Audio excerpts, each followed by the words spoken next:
प्रेम से बोलो लक्ष्मीपति विष्णु भगवान की जय। मोहिनी एकादशी महात्म्य। धर्मराज युधिष्ठिर बोले कि हे कृष्ण जी, वैशाख मास के शुक्ल पक्ष की एकादशी का क्या नाम है तथा उसकी क्या विधि है, सो सब विस्तार पूर्वक कहिए।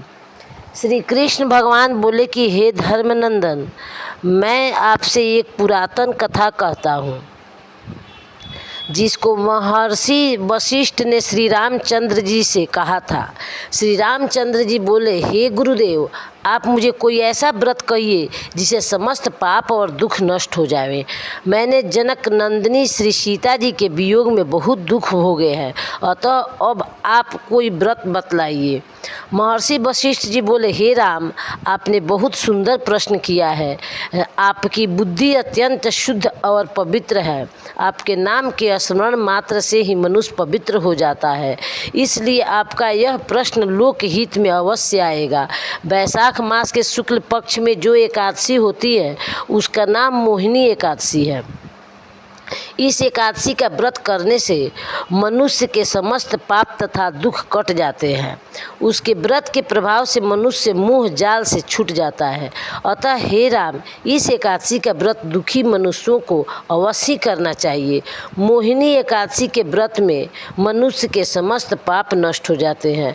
अब आप इसकी कथा को ध्यान पूर्वक सुनिए। सरस्वती नदी के किनारे एक भद्रावती नाम की नगरी बसी हुई है। उस नगरी में सोमवंशीय घृतमान नाम का एक राजा राज्य करता था। उसी नगरी में एक धन्य धान्य से पूर्ण पुण्यवान एक वैश्य रहता था। उसका नाम धनपाल था। वह अत्यंत धर्मात्मा तथा विष्णु भक्त था। उसने नगर में अनेकों भोजनालय, प्याऊ, कुआं, तालाब, धर्मशाला आदि बनवाए। उसने सैकड़ों के किनारे आम, जामुन, नीम उसने सड़कों के किनारे आम, जामुन, नीम आदि के वृक्ष लगवाए। उस वैश्य के 5 पुत्र थे। उसका सबसे बड़ा पुत्र अत्यंत पापी था। वह वेश्याओं और गुंडों के संगति करता था। वह अपना समय जुआ खेलने में व्यतीत करता था। वह दूसरों की स्त्रियों के साथ भोग विलास करता था। वह महान नीच था और देवता, पितृ आदि को नहीं मानता था। वह अपने पिता के धन को बुरे व्यसनों में खर्च किया करता था। वह मद्यपान तथा मांस का भक्षण किया करता था। इस पर उसके पिता, भाइयों तथा कुटुंबियों ने उसे घर से निकाल दिया और उसकी निंदा करने लगे। घर से निकलने के बाद अपने आभूषणों तथा वस्त्रों को बेचकर रहने लगा। धन नष्ट हो जाने पर वेश्याओं ने तथा गुंडों ने भी उसका साथ छोड़ दिया था। अब वह भूख और प्यास में दुखी रहने लगा। अब उसने चोरी करने का विचार किया और रात्रि में चोरी करने लगा। एक दिन वह पकड़ा गया, परंतु सिपाहियों ने वैश्य का पुत्र जानकर छोड़ दिया। वह दूसरी बार फिर पकड़ा गया और राजा ने उसे कारागार में बंद कर दिया। कारागार में राजा ने उसको बहुत दुख दिए और उससे नगर छोड़ने को कहा। अंत में वह दुखी होकर नगरी को छोड़ गया और जंगल में पशु पक्षियों को मार मार कर खाने लगा। फिर बहेलिया बन गया और धनुष बाण से पशुओं पक्षियों को मार मार कर खाने लगा। एक दिन वह पापी भूख और प्यास से व्याकुल खाने की खोज में निकल पड़ा और कौटिल्य ऋषि के आश्रम पर आ पहुंचा। इस समय वैशाख का महीना था। कौटिल्य ऋषि गंगा स्नान करके आए थे। उनके भींगे वस्त्रों के छींटे मात्र से इस पापी को कुछ सुबुद्धि प्राप्ति हुई।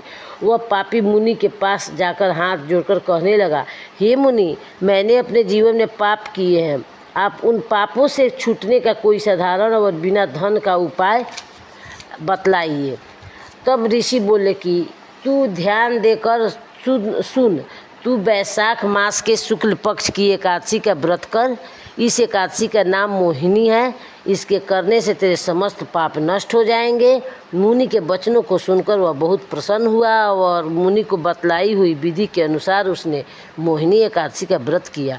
हे राम जी, उस व्रत के प्रभाव से उसके समस्त पाप नष्ट हो गए और अंत में गरुड़ पर चढ़ विष्णु लोक को चला गया। इस व्रत के मोह आदि भी नष्ट हो जाते हैं।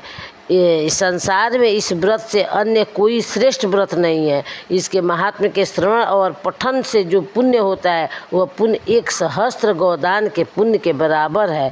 प्रेम से बोलो लक्ष्मीपति विष्णु भगवान की जय।